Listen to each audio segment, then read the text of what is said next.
It's time for the Word of the Week, and our Word of the Week this week is another word that has more than one meaning depending on the context in which it's used.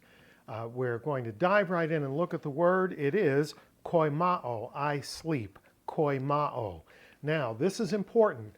The New Testament uses of this word are all in the passive voice, being asleep.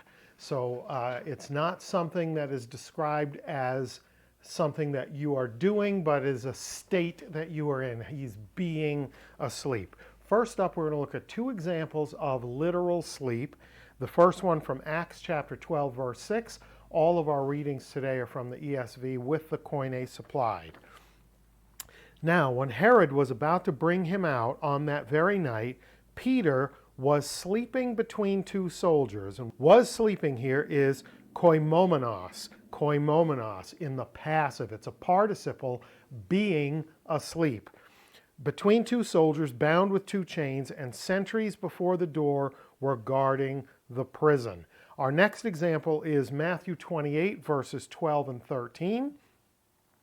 And when they had assembled with the elders and taken counsel, they gave a sufficient sum of money to the soldiers and said, "Tell people, his disciples came by night and stole him away while we were asleep." Koimomenon, while sleeping. So they say, here's a sufficient amount of money. Why does it need to be sufficient? Because falling asleep on guard duty can get you dead or imprisoned, and it's going to take a big bribe to get the guards to say, we fell asleep on guard duty, and while we were asleep, they stole away the body. Now we're going to shift gears and look at the figurative uses of our word of the week, where sleep is an analogy for being dead. So 1 Corinthians chapter 7, verse 39 is our first example. A wife is bound to her husband as long as he lives.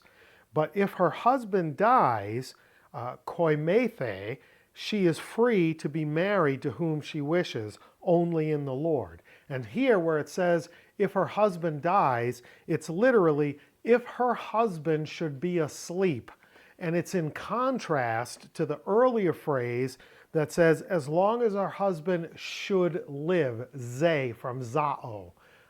So it's a contrast between zao and sleep as a substitute for death. While he's alive, she's bound to her husband. But if he should sleep, if he should die, then she's free to marry again in the Lord. She can marry a believer.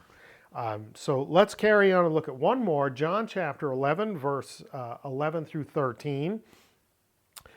This is about the Lazarus story. After saying these things, he said to them, our friend Lazarus has fallen asleep. Kekoimetai. This is in the perfect tense. He has fallen asleep. He has become asleep. But I go to awaken him. The disciples said to him, Lord, if he has fallen asleep, kekoimetai, he will recover. Now Jesus had spoken of his death, but they thought he meant taking rest in sleep. And here we get a great little phrase, tes koimeseos tu hupnu. So it's literally of the sleeping of rest, because hupnu is from hupnos, which is the word we get from hypnotism. You are getting very sleepy. It is not the physical reclining in sleep like kekoimenos, but the actual rests. When they hear Jesus refer to Lazarus as being asleep and he means that he's dead, they think, oh, well, he's been sick. It's good that he's sleeping and getting some rest. He'll get better soon, right? But obviously, if you know the rest of the story, that's just not the case, and we're explicitly told that our word of the week here is a stand-in for death. Now, I've got a homework assignment for you. I'd like you to go and read 1 Thessalonians chapter 4, verses 13 through 18. Read it carefully, and you'll see a magnificent use of the word, you'll see multiple magnificent uses of our word of the week as an analogy for sleep in regard to the resurrection and those who were believers and who had died prior to the second coming. Great passage, a lot of stuff in there.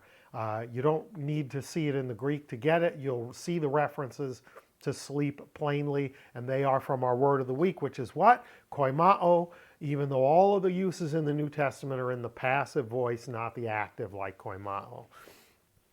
So there we have it. I sleep, a word that has at least two meanings based on the context in which it's used. It's only discernible through looking at the context, and it's a great example of that thing that Steve asked to see. We'll do one more of these next week. I don't know what it'll be yet, but it'll be a word with multiple meanings based on the context. Until then, thanks for watching. Please leave me some feedback in the comments. Like, share, subscribe, tell a friend, and Kars Kairene Humin, grace and peace to you.